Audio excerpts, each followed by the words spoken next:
제가 아는 부자들이나 잘 되는 사업가분들은 하나같이 인생책이 있거든요. 그리고 그 인생책을 중요한 결정을 앞두고 있을 때 펼쳐보곤 합니다. 매번 펼쳐보진 않더라도 1년에 한 번씩 주기적으로 읽는 그런 인생책이 잘 나가는 사람마다 한 권씩은 있더라고요. 재밌는 건 그 책이 사람마다 다 다릅니다. 그래서 오늘은 제가 만난 부자와 성공한 분들 혹은 성공하고 있는 분들의 인생책 3권 그리고 시크릿 1권까지 더 소개해드리도록 하겠습니다.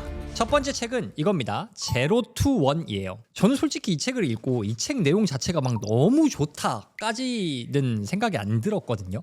아직 제가 뭐 이 책의 수준을 이해할 만큼 높은 수준이 아니어서 그런 것 같기도 한데요.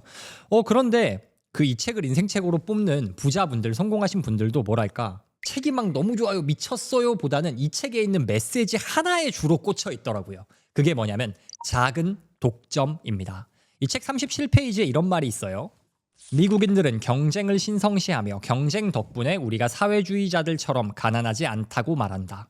하지만 실제로 자본주의와 경쟁은 서로 상극이다. 자본주의는 자본의 축적을 전제로 하고 있지만 완전 경쟁 하에서는 경쟁을 통해 모든 이윤이 사라져버린다. 따라서 기업가들이 명심해야 할 사항은 분명하다. 지속적인 가치를 창출하고 또 보유하고 싶다면 차별화되지 않는 제품으로 차리지 마라. 피터 틸은 작은 독점이라는 걸 강조하거든요. 즉 우리가 경쟁 사회다, 경쟁에서 이겨야 된다라고 많이 말을 하잖아요. 그런데 피터 틸은 뭐라고 말하냐, 경쟁이 붙는 순간 뭔가 필연적으로 뭐 최저가 싸움이라든지 출혈 경쟁으로 이어진다는 거죠. 그리고 그러다 보면 이윤을 추구하고 부를 축적해야 할 자본주의의 그 원리, 생리 자체에 맞지 않는다라고 하는 겁니다. 그래서 이 경쟁을 피하려면 어떻게 해야 되냐, 피터 틸은 책에서 작은 독점을 하라라고 조언하거든요. 74페이지에 이런 말이 나옵니다. 모든 신생 기업은 아주 작은 시장에서 시작해야 한다. 너무 작다 싶을 만큼 작게 시작하라. 이유는 간단하다. 큰 시장보다는 작은 시장을 지배하기가 더 쉽기 때문이다.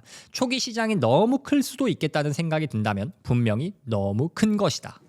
우리가 뭐 사업을 할 때 부자 되려고 사업을 하다 보니까 아무래도 뭔가 시장 파이가 큰가, 내가 이걸로 최고 얼마까지 벌 수 있냐, 이런 걸 당연히 생각을 할 수밖에 없잖아요. 그런데 오히려 초기 시작이라면, 그리고 또 뾰족한 경쟁력을 갖고 싶다면 작은 곳을 확실하게 독점하고 시작하라는 겁니다. 제가 이거를 막 피부로 느낀 적이 없었는데 최근에 제가 700만 원짜리 노션 템플릿을 샀거든요. 근데 노션 템플릿이란 걸 제가 원래 알았죠. 그런데 단 한 번도 사본 적이 없어요. 뭐 흔한 가계부 템플릿이라든지 아니면 뭐 일기 템플릿, 독서 기록 템플릿 이런 거 엄청 많이 파시거든요. 단 한 번도 제가 지갑을 열어본 적이 없습니다. 그런데 최근에 그 700만 원짜리는 공여사들이라는 크리에이터 운영하시는 대표님이 계세요.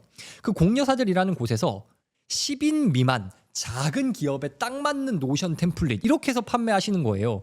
그리고 이메일로 이게 왜 10인 미만 기업에 적합한가, 이게 왜 뾰족하고 당신에게 딱 맞는가, 이거를 사실 10인 미만 기업이라고 하면 엄청나게 큰 시장은 아니잖아요. 물론 자영업자들이 많긴 하지만, 그런데 그 10인 미만을 딱 공략해서 찌르니까 사게 되더라고요. 그래서 사서 잘 쓰고 있습니다. 뭔가 작게 찌르니까 나한테 딱 맞는다는 느낌이 들어서 지나칠 수가 없더라고요. 뭔가 내 문제를 해결해 줄 것 같은 그런 느낌적인 느낌. 실제로 많은 문제를 해결해 주기도 했고요.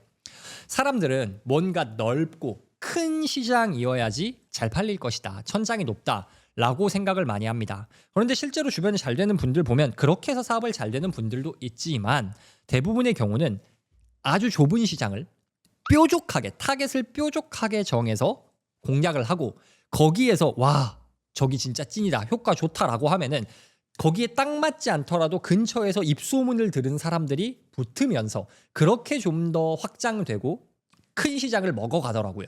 그래서 이 제로 투 원을 인생책으로 꼽는 분들은 보통 어느 타이밍에 이 책을 다시 읽어보냐? 신사업할 때. 이미 사업을 어느 정도 하신 분들이 신사업하다가 좀 막히거나 그러면 이 책을 꺼내봅니다. 그리고 나서 항상 질문을 하더라고요. 나는 지금 작은 독점을 하고 있느냐?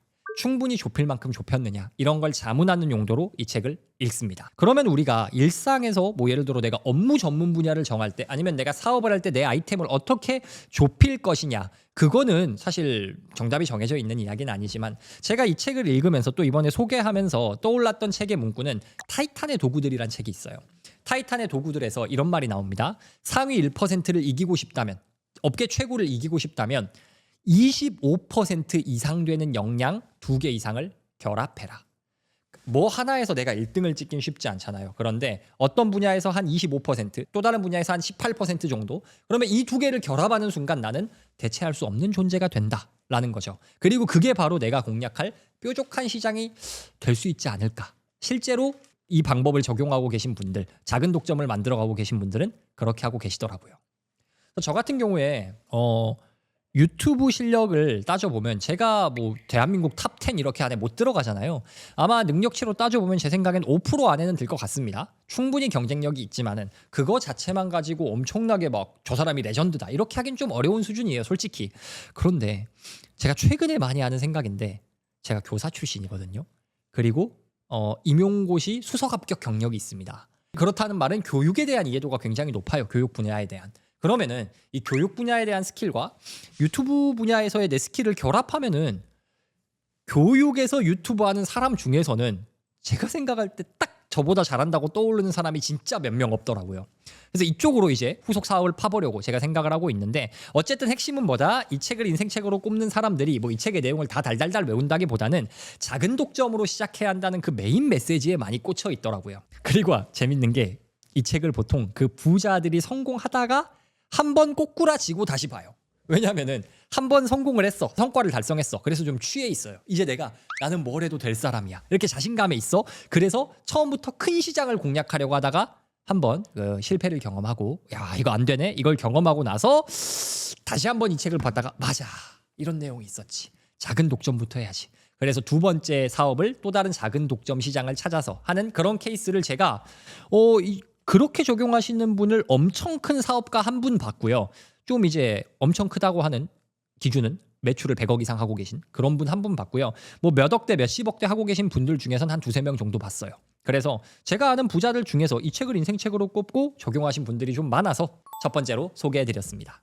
자, 그 다음 제 주변 부자들의 인생책 두 번째를 소개해드리기 전에 오늘 이 영상의 주제랑 상관없이 여러분이 꼭 읽어보셔야 할 책이 있습니다. 그 책은 바로 이 책입니다. 딜리트라는 책인데요. 저자는 북토크 접니다.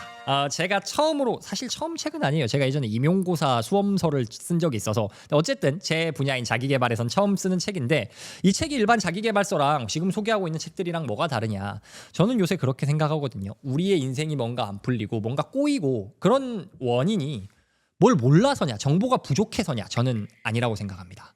우리가 뭘 몰라서 실패하고 불행한 게 아니에요. 오히려 너무 많이 배웠어. 이런 자기계발 영상도 너무 많고 책도 너무 많이 읽었어. 근데 그중에서 뭐가 나한테 맞는 것인지 걸러낼 수 없고, 그중에서 뭐가 잘못된 것인지를 이름 그대로 딜리트하는, 지울 수 있는 능력이 없어서라고 생각이 들어서요.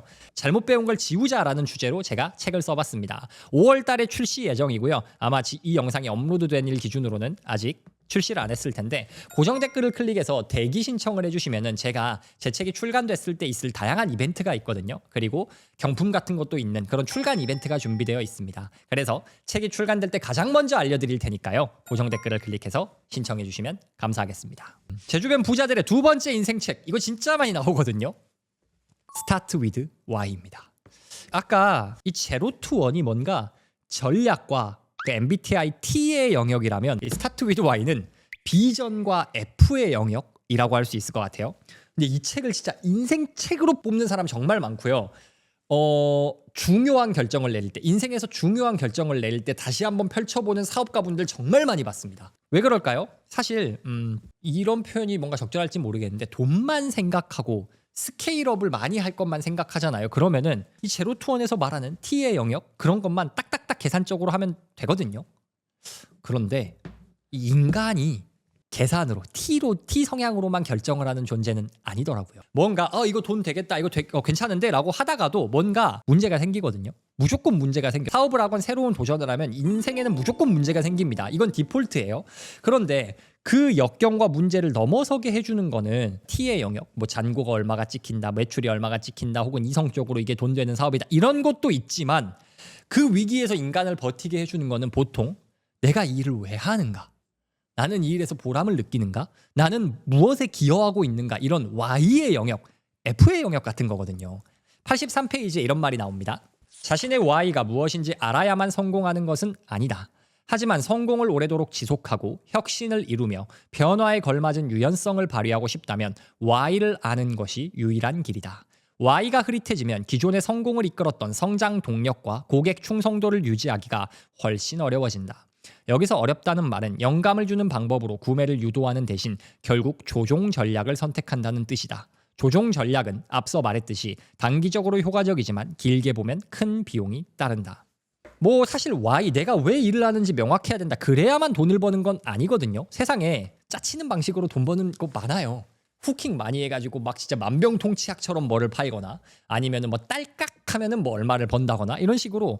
근데 그 소위 말하는 짜치고 거짓말이고 사기 같은 것들이 팔려요. 실제로 세상에서 실제로 어마어마하게 팔려. 가격 할인을 많이 때리건 과장 광고를 하고 이러면 팔립니다.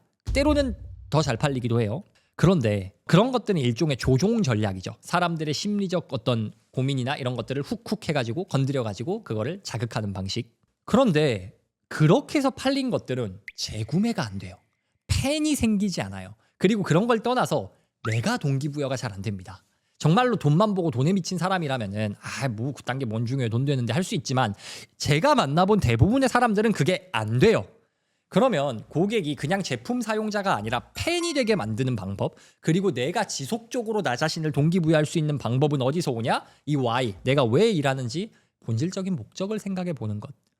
거기서 나오더라고요. 그래서 이 책을 인생책으로 꼽는 분들이 많아요. 주기적으로 다시 보기도 하고. 저도 개인적으로 되게 Y에 많이 휘둘리는 사람이거든요. 제가 왜 일을 하는지를 모르면 저는 뭔가 돈이 될 것 같고 성과가 날 것 같아도 하기가 싫더라고요. 아직 정신을 못 차렸죠. 제 Y가 여러 개 있긴 한데 제가 지금 순천에 살고 있거든요. 순천에 살고 있는 이유가 원래 서울로 올라가서 서울에서 일을 하다가 아이가 둘 되니까 이제 육아하기가 너무 힘든 거예요. 와이프랑 저랑 둘이서 하기. 그래서 장모님이나 이렇게 가족들이 필요할 때라도 뭐 제가 예를 들어 라이브를 해야 된다거나 출장을 가야 된다거나 그럴 때만이라도 장모님이나 저희 부모님의 도움을 받으면 좋겠다. 그래서 순천으로 내려왔어요. 근데 여기 와보니까 가족들 곁에 산다라는 게 너무 좋은 거예요. 근데 많은 분들이 뭐 대학교가 좋은 대학이 서울에 있어서 혹은 뭐 일자리가 수도권에밖에 괜찮은 데가 없어서 조직 문화건 뭐 보수 차원에서건 그런 데가 다 서울에서밖에 없어서 어쩔 수 없이, 혹은 또 그런 것도 있죠. 서울에 안 가면 도태되는 것 같은 느낌. 그런 것 때문에 어쩔 수 없이 가는 분들도 있거든요. 저는 그걸 좀 바꿔보고 싶었어요. 제 생애 안에 바꿀 수 있을지도 모르겠고 100% 될지도 모르겠고 제 후대까지 가도 될지는 모르겠는데 어쨌든 온라인 기반으로 많이 돌아가는 세상인데, 그러면 이 동네에서 충분히 사업체를 좀 잘 되게 만들고 채용도 많이 하면서, 그러면서 이 동네에 좋은 일자리가 많이 생기고 나면은 굳이 어쩔 수 없이 뒤처지는 것 같은 기분 때문에, 혹은 어쩔 수 없는 환경 때문에 가족 곁에서 살 수 있고 좀 더 여유롭게, 집값도 그렇게 안 비싸거든요 이 동네는 딴 데 비해서. 그래서 뭐 생활에 엄청 부담을 느끼지 않으면서 가족들과 행복하게 살 수 있지 않을까. 뭐 이런 저만의 Y가 있습니다. 굳이 한 문장으로 정리하자면 호남의 부흥이라고 할 만한 저만의 Y가 있어요. 이런 Y가 있으면은 좀 힘들 때 그래 내가 그래도 이거 보고 하는데 해야지 이런 생각도 들고, 이 동네 분들 대상으로 세미나를 할 때 이런 걸 이야기하잖아요. 그러면 되게 감명 깊어 하시고 내가 뭐 도와줄 일이 없냐, 나도 그거에 좀 동참하고 싶다, 이런 반응이 나오더라고요. 그게 뭐 수익적으로도 지역 사업을 하면 수익적으로도 이어질 수 있겠지만, 그거랑 별개로 그런 Y를 제가 스스로 다잡는 이유는 뭐냐면 스스로 기름을 부어주기 위해서, 지속적인 동기부여를 하기 위해서, 그런 목적이 제일 큰 것 같아요. 제가 보는 웹툰 중에 제일 좋아하는 웹툰 중에 캐슬이라고 있거든요. 느와르 장르예요. 그리고 이제 곧 완결이 돼서 이제 너무너무 슬픈데 거기에 이런 대사가 나와요. 주인공이랑 싸우는 악역인데, 그 악역이라고 하긴 좀 아무튼 그렇고 주인공이랑 싸우는 라이벌 같은 사람인데 이 사람의 대사가 난 꿈을 꾸고 싶었을 뿐이고 끝까지 그 꿈 안에서 살고 싶을 뿐, 이런 말을 하거든요. 근데 이게 뭐 그 대사 문맥이랑은 상관없이 인간이 그런 것 같아요. 인간은 꿈을 꾸고 싶어 하는 것 같아요. 꿈을 꾸고 싶어하고 그 꿈 안에서 살고 싶어합니다. 그래서 우리에겐 뭐가 필요해요? 내가 뭔가를 일을 선택하고 의사결정을 할 때 나의 꿈, 내가 이 일을 왜 하는가에 대한 궁극적인 비전, 그런 것이 필요하고 사업을 좀 많이 하고 부를 이룬 분들일수록 그런 Y에 대한 질문을 많이 던지더라고요. 어떻게 보면은 먹고 사는 문제 정도는 해결됐으니까 좀 배부른 고민같이 느껴지기도 하고, 그렇지만 실제로 그런 Y가 잘 됐을 때 스스로를 동기부여할 이유가 명확할 때 더 큰 일, 더 많은 일들을 해내더라고요. 그래서 스타트 위드 Y, 사실 빈도로 따지면 제가 오늘 소개할 부자들의 인생책 중에 두 번째로 많이 나오는 책입니다. 첫 번째가 뭔지는 잠시 뒤에 소개될 겁니다. 세 번째 책은요, 레버리지입니다. 이 책이 제일 많이 인생책으로 꼽는 책이냐? 그건 아니에요. 제일 많이 꼽는 인생책은 잠시 뒤에 히든으로 등장할 겁니다. 근데 이 레버리지는요, 제가 아는 사람 중 부자 랭킹 넘버1의 인생책입니다. 엄청나게 돈 많으신 분이에요. 몇천억 있으신 분인데, 그분은 이 책의 기초에서 뭐라고 말씀하시냐면, 나는 숨 쉬는 것도 할 수 있으면 대신시키고 싶다. 그냥 모든 일을 다 대신시키고 싶다. 결국 우리가 유한한 시간을 살아가는 존재잖아요. 우리 모두는 시간이란 자원을 써서 돈을 벌고 시간이란 자원을 써서 즐거움을 누리고 그런 존재들이잖아요. 그러면은 결국 부를 창출하는 것의 핵심은 뭐냐면 우리에게 가장 귀한 시간이라는 자원을 어떻게 시스템을 짜고 어떻게 위임을 해서 어떻게 이 시간을 아끼고 활용할 것이냐. 결국 이 질문으로 귀결된다는 거죠. 우리가 그런 말 있잖아요. 부자는 시간을 써서 일하지 않는다. 이런 말 하는데 이건 솔직히 틀린 말입니다. 모든 인간은 시간을 써서 돈을 벌어요. 시간과 돈을 바꾸고 있습니다. 이건 모든 인간이 마찬가지예요. 근데 그 규모가 다를 뿐이야. 누구는 최저임금만 받으면서 시간과 바꾸고 있고 누구는 시간당 몇 천만 원 몇 억과 바꾸고 있는 거죠. 그렇다면 결국 이 담겨있는 핵심은 뭐냐? 나의 시간의 가치를 올려야 된다라는 겁니다. 그를 위해서 이 책에는 어떤 내용이 있냐? 시간을 세 가지 기준으로 분리합니다. 그 세 가지 기준은 낭비된 시간, 소비된 시간, 투자된 시간이에요. 낭비된 시간은 진짜 그냥 버린 시간입니다. 유튜브 쇼폼을 본다든지 쇼폼 중에서 뭐 남는 거 없는 쇼폼을 본다든지 뭐 의미 없이 하루 종일 웹툰을 본다든지 넷플릭스를 본다든지 물론 그것도 뭘 보냐에 따라 좀 다르죠. 그렇지만 어쨌든 낭비된 시간은 그냥 남는 거 없이 흘러가 버린 시간. 소비된 시간은요. 시급과 맞바꾼 일. 그냥 적당히 일하면서 한 시간에 얼마 이런 딜에 제한받은 딜에 만족하면서 돈과 시간을 바꾸는 그런 시간이 소비된 시간이고요. 세 번째는 투자된 시간입니다. 장기적 안목으로 더 많은 시간과 더 많은 가치를 창출할 수 있는 밑거름이 되는 시간이 투자된 시간이죠. 그래서 결국 핵심은 뭐예요? 낭비된 시간과 소비된 시간을 투자된 시간으로 바꾸는 게 핵심이죠. 그 방법에 관한 책이에요. 레버리지는. 아까 말씀드렸던 제 인생 최고 부자분은요. 아직까지 플래너를 씁니다. 플래너를 자기만 쓰는 게 아니고요. 직원들도 쓰게 만들어요. 직원들도 쓰게 만든 다음에 예를 들어서 일을 하는데 특정 임원이 일이 너무 막 시간이 없대. 일이 너무 많대. 그러면은 시간표 갖고 와봐. 이렇게 한 다음에 딱 보신 다음에 이 일을 왜 네가 하고 있니? 이거는 부하 직원한테 넘겨야 될 일이지 네 급이 할 일이 아니야. 이렇게 바꿔줘요. 이렇게 컨트롤 하더라고요. 그래서 자기와 자기 회사 구성원들의 시간을 투자된 시간이 최대한 많아지도록 그리고 똑같은 시간을 투자했을 때 창출 가치가 높은 사람의 시간을 최대한 많이 확보하도록 이렇게 하고 있더라고요. 인생에 뭔가 변하지 않는 본질, 가장 중요한 것이 이것이다라고 말할 만한 것들이 그렇게 많지는 않거든요. 근데 그중에 확실한 건 시간은 거기에 포함이 됩니다. 그 시간을 컨트롤하고 가치를 올리는 법이 레버리지에 담겨 있고요. 그래서 제가 아는 제일 부자 그리고 몇몇 분들이 이 레버리지를 인생책으로 꼽고 있습니다. 그리고 이제 이렇게 세 권 제가 세 권 소개해 드렸는데요. 이 책들은 사실 랭킹 1, 2, 3가 아니에요. 2, 3, 4입니다. 그럼 랭킹 1은 뭐냐? 사실 이게 제일 많은데 성경이에요. 근데 이게 편향이 존재할 수 있어. 자료에 편향이 존재할 수 있는 게 제가 기독교인이거든요. 그러다 보니까 주변에 기독교인 부자들이 좀 더 많아서 표본 오류가 있을 수 있는데 아무튼 제가 만나본 사람 중엔 성경을 인생책으로 꼽는 사람이 제일 많아요. 좀 읽어보면 아시는데 이 성경만큼 좋은 자기계발서가 없거든요. 사실 서양에 있는 서양에서 셀프 헬프라고 하는 그 자기계발 카테고리의 모든 원천은 성경이에요. 대표적으로 제가 성경에서 제일 전도하는 거 아니에요. 들어보세요. 제가 제일 좋아하는 구절인데 여호수아라는 성경책 안에 이런 말이 나와요. 내가 내게 명령한 것이 아니냐. 강하고 담대하라. 두려워하지 말며 놀라지 말라. 내가 어디로 가든지 내 하나님 여호와가 너와 함께 하느니라 하시니라. 그러니까 이제 이런 구절이 성경에 있어. 그러니까 이 교회 다니시는 분들, 성경을 인생책으로 꼽으시는 부자분들은 내가 지금 하는 일 어차피 내가 하는 일이 아니다. 하나님이 나에게 명령하신 거야. 그리고 그 앞길은 다 닦아 놓으셨어. 그러니 나는 가기만 하면 된다. 이건 거저먹는 싸움이다. 이런 셀프 마인드 컨트롤을 하는데 도움이 됩니다. 종교적이고 이런 뭐 예배적인 거 이런 걸 떠나서 셀프 마인드 컨트롤에 도움되는 내용이 많아요. 사업이건 뭐건 내가 뭔가 도전을 향해 나아간다는 거, 새로운 단계로 나아간다는 건 두려운 일이잖아요. 그런 상황에서 어떤 초월적인 존재가 나와 함께하고 있다라는 게 큰 위안이 되고 도움이 돼서 그런 것 같습니다. 꼭 성경 이야기가 아니라요. 슈퍼리치들이 진짜 돈 많은 슈퍼리치들이 무속신앙, 종교를 믿는 비율이 굉장히 높다는 거 아세요? 특히 진짜 막 그 무당들 용하다는 무당한테 진짜 몇 억씩 주면서 중요한 사업 결정할 때 그런 거 받아보시는 분들이 많다고 하더라고. 그게 왜 그런가라고 해보면은 무속 신앙을 따르는 분들한테 물어보면은 그런 말이 나온대요. 사실 사업에 정답이란 건 없다.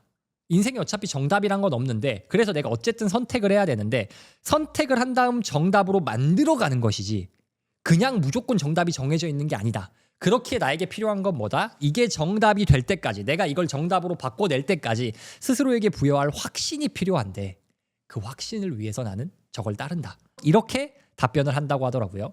그래서 어쨌든 제 주변에는 기독교인이 많기도 하고 그리고 기독교 사업가분들도 많아서 주변에는 성경을 인생책으로 꼽는 분들이 제일 많았습니다. 어쨌든 결론적으로 정리하겠습니다. 오늘은 제가 아는 부자들 혹은 성공한 사업가, 성공하고 있는 사업가들이 결정할 때 꺼내보는 인생책을 소개해드렸어요. 첫 번째, 제로 투 원, 두 번째, 스타트 위드 와이, 세 번째, 레버리지, 그리고 네 번째가 성경이었습니다. 뭐 성경은 종교적인 책이니까 여러분이 선택하시고요. 나머지 세 권은 저에게도 인생책급의 이 제로 투 원은 저는 솔직히 인생책까지는 잘 모르겠고 근데 그 메시지는 정말 동의하고 레버리지와 스타트 위드 와이는 저도 인생책의 후보에 오를 만한 좋은 책들입니다. 그래서 꼭 읽어보시기를 추천드리고요. 그리고 여러분이 또 읽어보셔야 할 책 딜리트 꼭 읽어보시기 바랍니다. 딜리트 이 책은요 이런 책들 이런 제가 인생책으로 꼽은 이런 책들 제 책보다 훨씬 훌륭한 책들이지만 이런 책들을 1000권을 읽었는데 뭔가 저런 책들도 문제가 있는 부분이 있더라 이런 것들을 참고해서 자기계발을 넘어서는 자기계발을 위해서 제가 쓴 책이니까요 여러분에게 도움 될 거라 생각합니다. 한번 꼭 읽어보시기를 추천드리고요. 고정 댓글 클릭해서 대기 신청해 주시면 제가 책이 출간될 때 가장 먼저 알려드리도록 하겠습니다. 영상 시청해 주셔서 감사합니다. 오늘도 행복한 하루 되세요.